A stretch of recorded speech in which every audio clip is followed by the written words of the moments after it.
एक कैप्टन जिसने अपनी टीम को 7th से नंबर 1 बनाया, जिसने ऑस्ट्रेलिया को उनके ही घर में, उनके ही इतिहास में पहली बार हराया, जिसका विन परसेंटेज किसी भी इंडियन कैप्टन से ज़्यादा था। फिर भी जब उसका नाम आता है, सबसे पहला सवाल लोग पूछते हैं, आईसीसी ट्रॉफी कहाँ है मेरे भाई। ये कहानी है विराट कोहली के कैप्टनसी एरा की, इंडिया के सबसे सक्सेसफुल लेकिन सबसे मिसअंडरस्टूड कैप्टन की। जी हाँ दोस्तों, मिसअंडरस्टूड कैप्टन। और मैं ऐसा क्यों बोल रहा हूँ वो आपको आगे कहानी में मालूम हो जाएगा। चलिए चलते हैं साल 2014 में, जहाँ ये कहानी शुरू हुई थी। दिसंबर का महीना था, एडिलेड की तेज धूप और ग्राउंड पे एकदम सन्नाटा। क्रीज पे खड़ा था एक 25 साल का लड़का, अपनी जिंदगी के सबसे मुश्किल दिन का सामना करते हुए, क्योंकि कुछ ही घंटे पहले खबर आई थी कि एमएस धोनी ने टेस्ट क्रिकेट से रिटायरमेंट ले लिया है। अचानक 20 सीरीज में कोई वार्निंग नहीं, कोई प्रेस कॉन्फ्रेंस नहीं, बस एक छोटी सी स्टेटमेंट और पूरी इंडियन क्रिकेट की दुनिया हिल गई। अब रिस्पॉन्सिबिलिटी थी एक ऐसे लड़के के कंधों पर जिसके बारे में लोग बोलते थे टैलेंट बहुत है पर टेम्पर उससे भी ज्यादा। क्या ये एक अच्छा कैप्टन बनेगा? उस दिन वो लड़का आउट हुआ 115 रन बनाकर, अपनी पहले ही टेस्ट इनिंग्स में एज अ कैप्टन सेंचुरी मारकर। वो लड़का था विराट कोहली। अगले 7 साल में वो इंडिया का सबसे इंटेंस, सबसे एग्रेसिव कैप्टन बनने वाला था। जब धोनी ने रिटायरमेंट लिया, इंडियन क्रिकेट एक क्रॉस रोड पर खड़ी थी। धोनी कैप्टन कूल थे, शांत, काम, कभी भी अपने इमोशंस को चेहरे पर नहीं आने देते। विराट इसके बिल्कुल ऑपोजिट, एग्रेसिव, इमोशनल और कभी कभी अपना गुस्सा कंट्रोल नहीं करने वाले। फैंस के मन में एक सवाल था, क्या हमें इस ट्रांजिशन के दौरान स्ट्रगल करना पड़ेगा? और पहली ही टेस्ट सीरीज आने वाली थी श्रीलंका के खिलाफ, उनके ही घर में, जहां इंडिया पिछले 22 सालों में एक भी सीरीज नहीं जीत पाई थी। पहले ही मैच की पहली इनिंग में कोहली ने सेंचुरी ठोक दी, पर वो मैच इंडिया हार जाती है। अब प्रेशर और बढ़ जाता है, मीडिया सवाल करने लगती है, क्या विराट सिर्फ अपने लिए खेल रहे हैं? क्या वो टीम को लीड करने के लायक भी है या नहीं? लेकिन अगले 2 टेस्ट में इंडिया रिकवर करती है और वो सीरीज 2-1 से जीत लेती है। 22 साल बाद, 22 साल इंडिया ने श्रीलंका को उनके घर में हराया। ये सिर्फ एक सीरीज नहीं थी, ये एक स्टेटमेंट था पूरी दुनिया के लिए। अब विराट रुके नहीं। न्यूजीलैंड घर आती है और उन्हें इंडिया 3-0 से क्लीन स्वीप कर देती है। फिर इंग्लैंड का नंबर आता है 4-0 से जीत, और उस सीरीज में कोहली 655 रन बनाते हैं और मैन ऑफ द सीरीज भी बनते हैं। पर असली टेस्ट अभी बाकी था, ऑस्ट्रेलिया, उनके अपने घर में, क्योंकि उस वक्त तक किसी भी इंडियन टीम ने कभी भी ऑस्ट्रेलिया को ऑस्ट्रेलिया में नहीं हराया था।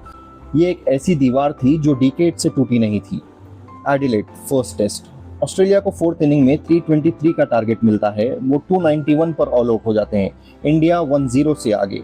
Second test, Australia bounce back करती है एक स्ट्रॉन्ग ऑलराउंड परफॉर्मेंस के साथ। अब सीरीज 1-1 की बराबरी पर थी। अब आता है मेलबर्न, थर्ड टेस्ट, वो मैच जहां ये कहानी अपने पीक पर पहुंचती है। मयंक अग्रवाल, चेतेश्वर पुजारा और खुद कोहली की बैटिंग से इंडिया फर्स्ट इनिंग में 443 रन बनाती है। ऑस्ट्रेलिया जवाब में सिर्फ 151 पर ऑल आउट हो जाती है और एक यंग फास्ट बॉलर जो इस वक्त अपने लेजेंड फेस में है, जसप्रीत बुमराह, अकेले 6 विकेट्स लेते हैं, एक नए एरा के फास्ट बॉलिंग अटैक की झलक दिखाते हुए। ऑस्ट्रेलिया को दूसरी इनिंग में चाहिए थे 399 रन्स, वो ऑल आउट हो जाती है सिर्फ 261 पर। इंडिया ये मैच जीत लेती है 137 रन से। 4th टेस्ट ड्रॉ होने से ये सीरीज खत्म होती है इंडिया के नाम 2-1। पहली बार किसी एशियन टीम ने ऑस्ट्रेलिया को ऑस्ट्रेलिया में हराया था। ये सिर्फ एक ट्रॉफी नहीं थी, ये एक प्रूफ था कि जो एटीट्यूड विराट कोहली लेके आया था वो सिर्फ बातों में नहीं, ग्राउंड पर भी दिख रहा था। अब सिर्फ टीम नहीं, खुद विराट कोहली भी अपने प्राइम फॉर्म में थे। साल 2016 से 2019 के बीच सिर्फ 3 सालों में कोहली ने 10,000 से ज़्यादा इंटरनेशनल रन्स बनाए और 38 सेंचुरी स्कोर की। ये वही मोमेंट है जब हमें 3 अलग अलग लेजेंड्स की याद आती है। रिकी पॉन्टिंग जैसा रॉ एटीट्यूड जो अपने ओपोनेंट की आंखों में आंखें डाल कर खेलता था। क्रिस्टियानो रोनाल्डो जैसी फिटनेस जहां बॉडी एक मशीन की तरह मेंटेन होती है साल के 365 दिन। और माइकल जॉर्डन जैसा डोमिनेंस जहां हर मैच सिर्फ एक ही सोच से खेला जाता है, हमें जीतना है। कोहली में ये तीनों चीजें थी, वो एटीट्यूड, वो फिटनेस, वो डोमिनेंस, और ये ग्राउंड पर, स्कोरबोर्ड पर और पूरी टीम के कल्चर में भी दिख रही थी। जब कोहली ने कैप्टनसी संभाली थी, इंडिया टेस्ट रैंकिंग में 7वें नंबर पर थी। उसके बाद इंडिया दुनिया की नंबर 1 टेस्ट टीम बन गई और काफी लंबे वक्त तक वो पोजीशन मेंटेन भी की।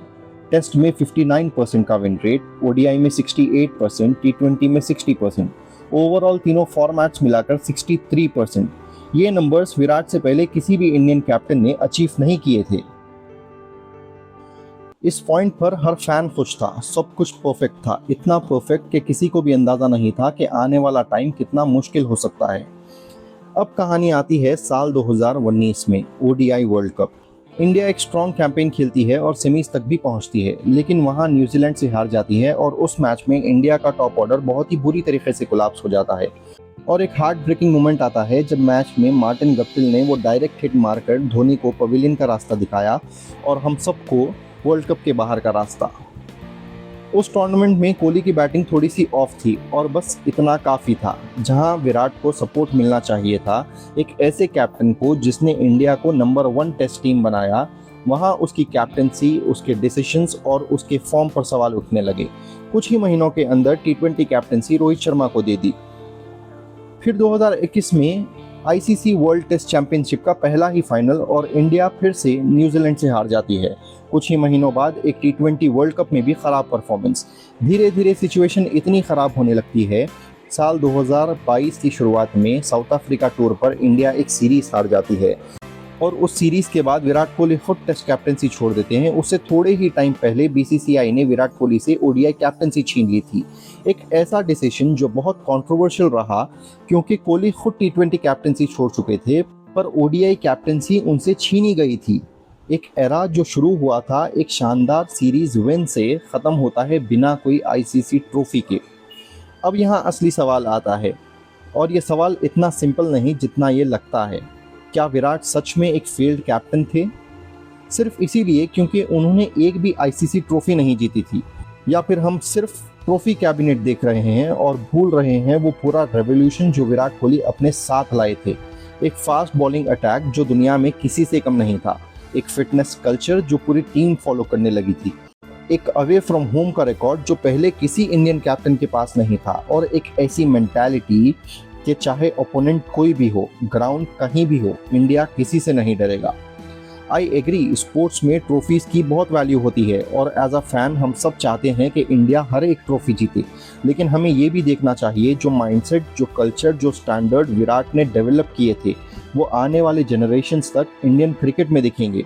तो सिर्फ आईसीसी ट्रॉफीज की वजह से एक ऐसे कैप्टन को फेल कैप्टन बोल देना मेरे हिसाब से गलत होगा। तो आप क्या सोचते हो, क्या विराट सच में एक फेल कैप्टन है या वो कैप्टन जिसने इंडियन क्रिकेट की सोच हमेशा के लिए बदल दी? कमेंट में अपना ओपिनियन ज़रूर बताना, और अगर ये वीडियो पसंद आया हो तो लाइक करना, चैनल को सब्सक्राइब करना। मिलते हैं अगली वीडियो में, तब तक के लिए keep loving cricket, keep supporting your team.